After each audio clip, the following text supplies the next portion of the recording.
Hi hello welcome to 24/7 news TV. నేను మీ పరిటాల మూర్తి. So prince Mahesh Babu ED ముందు హాజరు కాబోతున్నారా? అసలు ఏం జరగబోతోంది?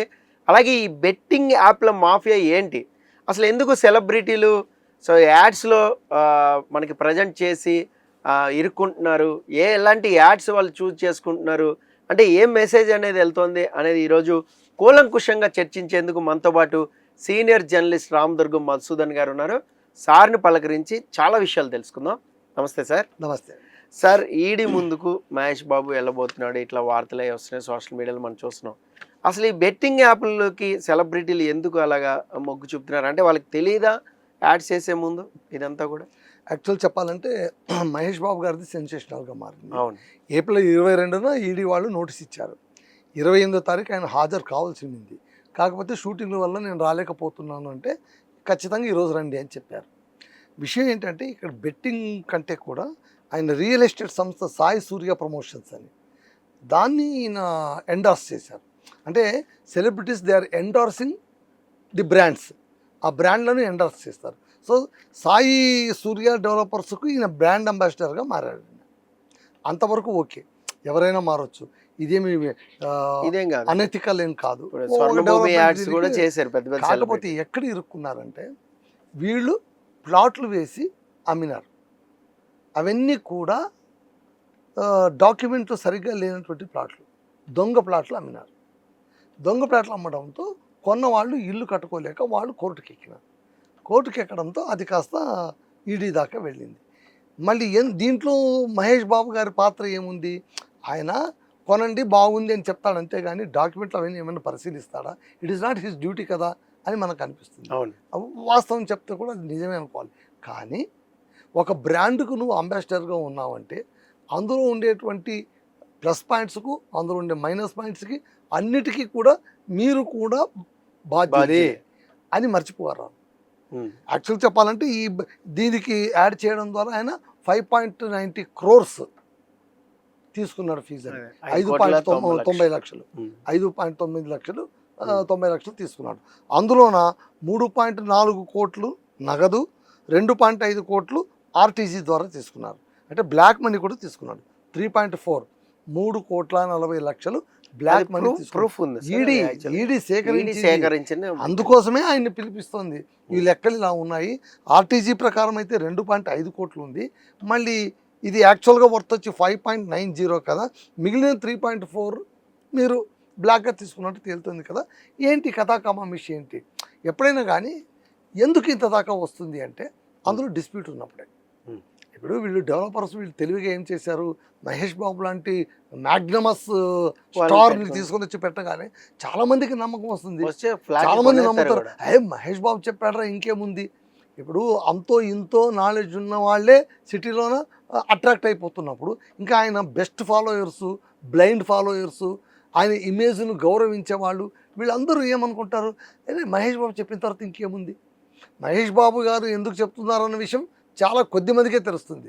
చాలామంది అనుకుంది ఏంటంటే సాయి సూర్య ప్రమోటర్స్ వాళ్ళు ఎంత పెద్దవాళ్ళు, చూడు మహేష్ బాబు వచ్చి చెప్పారు అని కూడా ఊరికే చెప్పరు కదా. అదే నాకు ఒక క్వశ్చన్ ఉంది సార్, ఏంటంటే ఆడియన్స్కి కూడా ఉండొచ్చు. ఇప్పుడు మహేష్ బాబు చాలా బ్రాండ్స్ మీకు చేశారు, పెప్సీ, ఏమైనా సంతూర్ కానీ, ఆశీర్వాద్ కానీ, ఫ్యామిలీ కూడా థమ్స్అప్ కానీ, ఆయన ఫ్యామిలీ కూతురు కూడా సెలబ్రిటీగా చేశారు.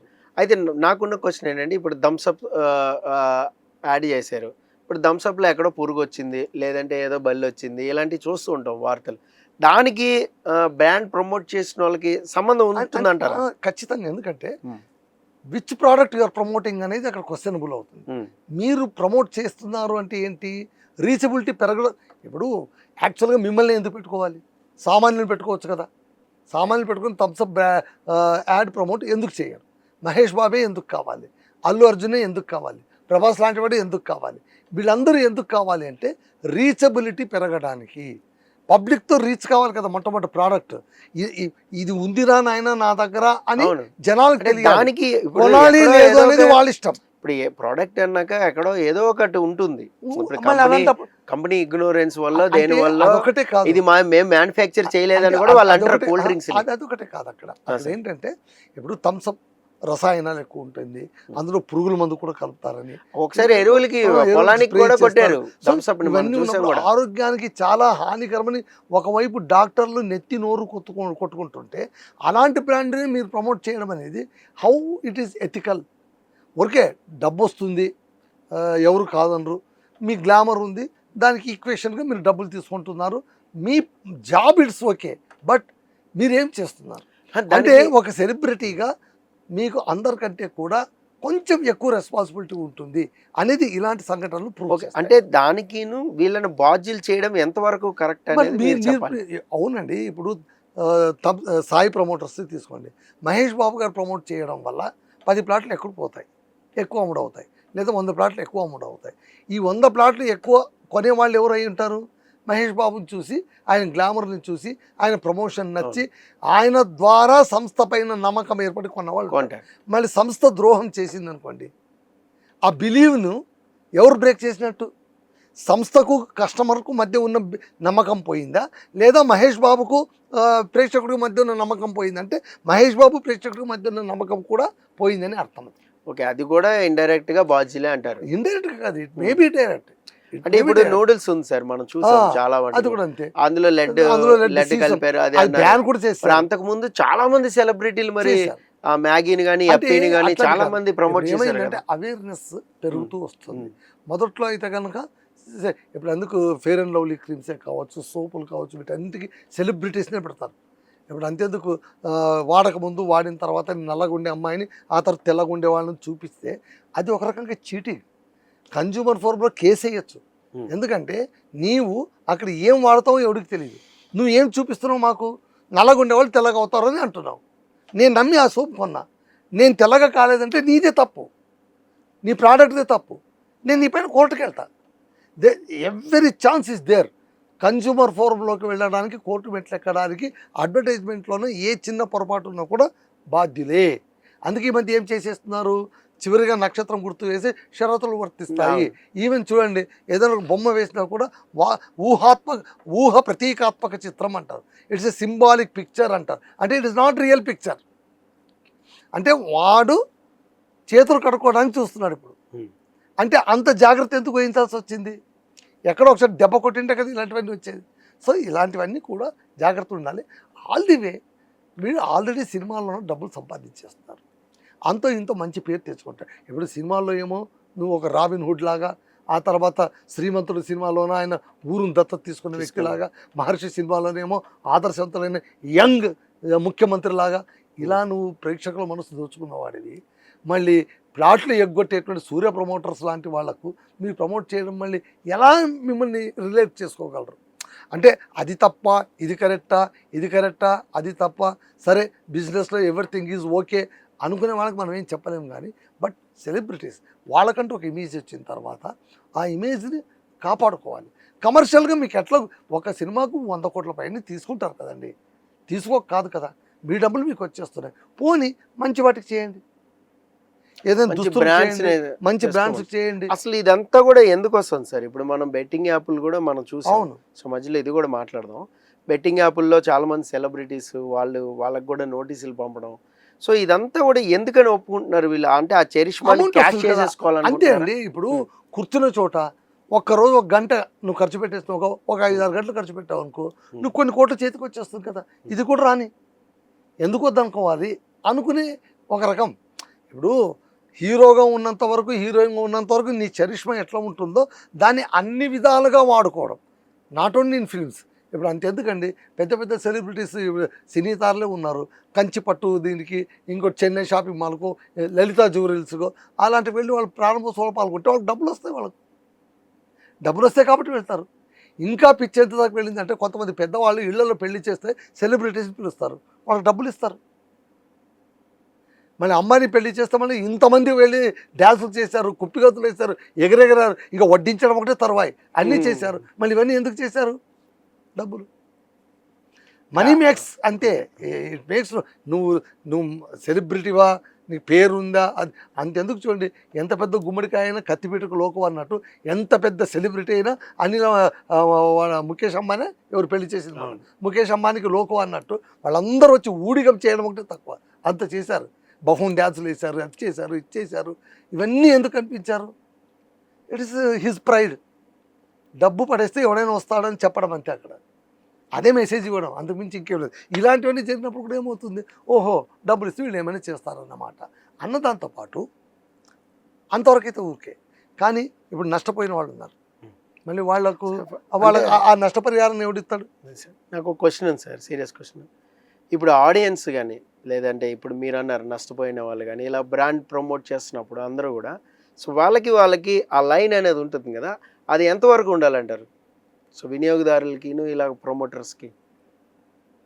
ఒకటి నిజమండి, ప్రమోట్ చేసేటప్పుడు అది ఏంటి ఏం కథ చూసుకోవాల్సిన బాధ్యత అంబాసిడర్. ఎందుకంటే నేను ఎవరు ఫోర్స్ చేయట్లేదు, బాధ్యత తీసుకోవాలి. నేను ఎవరు ఫోర్స్ చేయట్లేదు. ఒక అగ్రిమెంట్, సార్ రండి సార్ చేయండి సార్, నాకు ఎంత ఇస్తావు, ఇంత ఇస్తాను, ఓకే. ఒక కమర్షియల్ డీల్ అవుతుంది. మరి కమర్షియల్ డీల్ అప్పుడు వేర్ ఈజ్ యువర్ అబ్జర్వేషన్? మీకు కొన్ని ఉదాహరణ చెప్తాను చూడు, చాలా ఆసక్తికరమైన. ఏంటంటే ఇప్పుడు అల్లు అర్జున్ ఏం చేశాడు, ర్యాపిడోని ప్రమోట్ చేయడానికి తెలంగాణ ఆర్టీసీని అవమానపరిచాడు. కొన్ని డైలాగులు అవన్నీ అవమానపరిచిన డైలాగులు రావడంతో RTC corporation MD Sajjanar direct నోటీసులు ఇచ్చారు. నువ్వు ఎట్లా ఇచ్చేస్తాను, ఒక పబ్లిక్ క్యారియర్ని నువ్వు ఎట్లా ఇచ్చేస్తాను, అటో ఇటో వెళ్ళో ర్యాపిడో అని పెట్టి వాడు ఏదో చేశాడు. సరే మరి ఎంత నువ్వు అల్లు అర్జున్, అది ఏంటి పుష్ప సినిమా సక్సెస్ అయిన తర్వాత ఆయన కమర్షియల్ యాడ్స్ రావడం మొదలయ్యాయి, అక్కడతో దెబ్బతిన్నాడు. అంతకు మించిన ఘోరం తన సినిమా ఇండస్ట్రీ పైన తాను కామెంట్ చేసి ఇరుక్కోవడం. ఏది, జొమాటోలో వాడు వాడి పేరు ఏంటండి, వాడు విలన్గా చేస్తారు కదా వాడు, అతను వస్తే ఏంటి, ఒక గుద్దిట్లు గుద్దితే ఆయన పైకి ఎలా ఎగురుతాడు, కిందకు పడ్డు తొందరగా ఇచ్చేయండి, ఇంకా ఎంతసేపు ఇక్కడ ఉండాలంటే సౌత్ హీరోలు కదా కాస్త ఎక్కువసేపు ఉంటే బాగుంటుంది అని వీడు చెప్పడం. ఆ తర్వాత లేదు గోంగూర మటన్ అయిపోతుంది షాపులు అంటే, ఎందుకు భయం, జొమాటో ఉందిగా, ఇట్లా క్లిక్ చేయి ఇట్లా వచ్చేస్తుంది ఇంటికి. అటు తిరిగి జొమాటోను ప్రమోట్ చేయడానికి నువ్వేం చేసావు, సౌత్ ఇండియా సినిమానే బలిపెట్టావు. ఎవరు, సౌత్ ఇండియా సినిమాలో హీరో అయ్యుండి వాళ్ళ సినిమాలు తీసి ఆ డబ్బులతో స్టార్ అయినటువంటి హీరో మళ్ళీ విమర్శలు రావా మళ్ళీ? సో ఇలాంటివన్నీ కూడా మిస్టేక్స్ తెలుసుకోవాలి. ఇప్పుడు అందరూ ఒకేలా ఉండరు, ఎక్కడో ఒక చోట దెబ్బ తగులుతుంటుంది. ఇప్పుడు చూడు, కొంతమంది తెలివైన వాళ్ళు ఉన్నారు. 2002లో ప్రభాస్ ఒక బ్రాండ్ను నేను చేయను అన్నాడు, అది it's worth of 150 crores. I don't అన్నాడు, నాకు వద్దు అన్నాడు. మళ్ళీ ఆయనకి ఏం ఇబ్బందులు అనిపించదు, ఏమో వద్దన్నాడు. అలాగే అల్లు అర్జున్ని 10 కోట్ల విలువైనటువంటి యాడ్ పాన్ మసాలా కూడా నేను చేయను అన్నాడు అల్లు అర్జున్. అలాగే యష్, కేజీఎఫ్ ఫేమ్ యష్, ఇప్పుడు ఆయన పాన్ ఇండియా స్టార్. ఆయన అనుకుంటే ప్రభాస్ కానీ యష్ కానీ ఇట్లా చిటికేస్తే ఏమైనా అయిపోవచ్చు. ఆయనకు పొగాకు వాణిజ్య ప్రకటన ఆయన తిరస్కరించాడు. చాలా మంది పొగాకు వాణిజ్య ప్రకటన ఆహ్వానిస్తారు, సన్ఫ్లవర్ మాత్రం చేస్తారు. అలాగే సాయి పల్లవి ఏం చేసింది, ఆ దివా అనేటువంటి ఫెయిర్నెస్ క్రీమ్ బ్రాండ్ను 2019లో 2 కోట్లకు తిరస్కరించింది ఆమె. సో ఇలా తిరస్కరించిన అంతెందుకు, మాస్ లీడర్ అయినటువంటి బాలకృష్ణ 48 ఏళ్ళ కెరీర్లో 100 సినిమాలు తీసినా ఇప్పటిదాకా ఒక్కదానికి కూడా కమర్షియల్ బ్రాండ్ చేయలేదు. ఈ మధ్య జ్యువెలరీను కొంచెం ఓకే ప్రాపర్టీ ఇప్పుడు సరే నాగార్జున వీళ్ళందరూ కళ్యాణి జ్యువెలరీస్, ఆ జ్యువెలరీస్ ఇప్పుడు కొద్దిగా బాలకృష్ణ కూడా ప్రాపర్టీ అదని చేస్తున్నారు. అంటే నేను అనేది మీరు చెయ్యాలి. అయితే పవన్ కళ్యాణ్ స్టార్టింగ్ లో సార్ మీకు పెప్సీ యాడ్ చేసి నాకు గుర్తుండే, దాని తర్వాత ఇంకా నేను అసలు నో మోర్ బ్రాండ్ ప్రమోషన్స్ అసలు ఇంతవరకు ఇప్పటి వరకు ఎలాంటి బ్రాండ్ ప్రమోట్ చేయలేదు. చూసినప్పుడు మీరు ఎన్నైనా చెప్పండి, పవన్ కళ్యాణ్ గురించి ఎన్ని కామెంట్స్ వచ్చినా, ఎన్ని విమర్శలు వచ్చినా, ఏమొచ్చినా కూడా ఇలాంటి స్టాండ్స్ చూసినప్పుడు okay, he's following some formula, ethics follow అవుతున్నారు. అందుకే ఆయన కెరీర్ వేరే వైపు డెవలప్ అయింది. చూసారా మీరు, వేరే అంతెందుకంటే పాలిటిక్స్ లో కూడా ఆయన పైన ఎన్ని కామెంట్లు రాలేదు. ప్యాకేజ్ స్టార్ అని, ప్యాకేజ్ పొలిటీషియన్ అని, పార్ట్ టైం పొలిటీషియన్ అని, ప్యాకేజ్ అని, అదని ఇదని, మొన్నటి దాకా ఎలక్షన్ లో గెలిచేంత వరకు కూడా మోడీకి ఆయన సినిమాలు తీస్తూనే ఉన్నాడు. అంతేందుకు ఇంత దీనిలో ఉండి కూడా ఆయన ఏం చేశాడు, మళ్ళీ ఇప్పుడు ఏదో సినిమాకు 2 రోజులు కాల్ షీట్లు కూడా ఇచ్చాడు. అంటే ఏంటి, అవతల వాడు నష్టపోకూడదని ఒప్పుకున్న దానికి పనిచేయడం వేరు, ఏది పడితే అది ఒప్పుకోవడం కూడా కొంచెం ఆలోచించాలి. అంటే ఇది సెలబ్రిటీస్ ఒకటి మాత్రం గుర్తుంచుకోవాలి, వాళ్ళకి ఇంత బ్రాండ్ ఇంత ఇమేజ్ ఇచ్చింది ఎవరు అంటే కనుక సినిమా ప్రొడ్యూసర్సు కాదు, ఆ తర్వాత కథలు కావు, సినిమాలు కావు, చూసే ప్రేక్షకులు ప్రేక్షకులే అంటే ప్రజలు 100%. ప్రజలు నువ్వు ప్రేక్షక దేవుళ్ళు అంటున్నావు, వాళ్ళు మిమ్మల్ని అమాయకంగా నమ్ముతారు, వాళ్ళు మీతో ఎమోషనల్లీ కనెక్ట్ అయిపోతారు. అలాంటి వాళ్ళ దగ్గర వాళ్ళు దగ్గర పెట్టుకొని మనం నిర్ణయాలు తీసుకోవాలి. అంటే నువ్వు నిర్ణయం ఇప్పుడు మహేష్ బాబు గారిది ఎందుకు టాపిక్ వచ్చిందంటే ఈరోజు ఈడీని కలుస్తారేమో, బహుశా కలుస్తారో ఐ డోంట్ నో. ఈడీ దాకా ఎందుకు వెళ్ళింది కేసు అంటే కనుక ఆయన బ్లాక్లో కొంచెం వైట్లో కొంచెం తీసుకున్నాడని ఒక ఇన్ఫర్మేషన్ రావడం, 5.90 crores దాకా అది వ్యవహారం ఉండడం. కానీ ఈ ప్రమోటర్స్ వీళ్ళు ఏం చేశారు, కొన్ని ప్లాట్లను ఎలా పడతారో అమ్మేశారు. మళ్ళీ వాళ్ళు ఎందుకు అమ్మారు వాళ్ళకి దీన్ని బట్టి మీరు ఆలోచించండి. ఆ ప్రమోటర్స్కు వాళ్ళకు సాయి సూర్య డెవలపర్స్కు I think they know well that they are going to sell these plots. ఖచ్చితంగా వాటిని అమ్ముతామన్న అవగాహన వాళ్ళకుంది, కానీ వాళ్ళు ఈ సెలబ్రిటీకి చెప్పలేదు, దాన్ని కాస్త కవర్ చేశారు. ఇప్పుడు ఎవరు ఇరుక్కున్నారు? అదే సార్, తిరిగని మహేష్ బాబు గారు కదా. మహేష్ బాబు గారు ఒప్పుకుంటారా? దొంగ డాక్యుమెంట్లు ఉన్నవి, ఆ తర్వాత నకిలీ ఒప్పుకోరు డాక్యుమెంట్లు కదా. ఉన్నవి, తెలిస్తే ఎవరు చేయరు. అమ్ముతాము, మీరు బ్రాండ్ అంబాసిడర్ చేయండి అంటే నాకెందుకు వచ్చిన గొడవ అంటారు. అవును, తెలియకుండానే చేస్తారు. కాబట్టి వీళ్ళు తెలిసి చేశారనుకోండి. అలాగే ర్యాపిడో చేసినా, జొమాటో చేసినా, ఏది చేసినా కూడా అల్లు అర్జున్ అయినా ఏంటి పుష్ప తర్వాత ఆయన ఫేమ్ వచ్చింది, ఆ ఫేమ్ని కాస్త ఎన్కాష్ చేసుకుందామని చూసి ఉండొచ్చు. అంతెందుకు ఆయన చైతన్య కాలేజ్కి ప్రమోట్ చేసినా కూడా అందరు బండబూతులు తిట్టారు. అవును, అరే వాళ్ళు దోపిడీ చేస్తారా, పిండుకు తింటారు, మీరు ఆ దొంగ ర్యాంకులు ఇవన్నీ చూపించేటువంటి ఆ ఇన్స్టిట్యూట్గా మీరు చేసేది అని చాలామంది కామెంట్ చేశారు. అంటే నేను చెప్పేది దేన్ని వదలరు పబ్లిక్. వాళ్ళు కొంచెం దెబ్బతింటే ఎవరినైనా అంటారు, అరే మోడీ ప్రధాని ఇప్పుడు వదలట్లేదండి, యుద్ధ విరమణ చేశాడు అయిపోయింది బఫూన్ అని అంటారు. నిన్నటి దాకా హీరో ఈరోజు జీరో చేయడానికి రెడీ అయిపోయారు. ఆయన ఎందుకు వద్దనుకున్నాడు పాపం, ఆయన ఇబ్బందులు ఏవి ఎవరు పట్టించుకోరు, none of their business. Okay sir, చూద్దాము మరి మహేష్ బాబుది ఎంతవరకు వెళ్తుంది ఏంటి అనేది.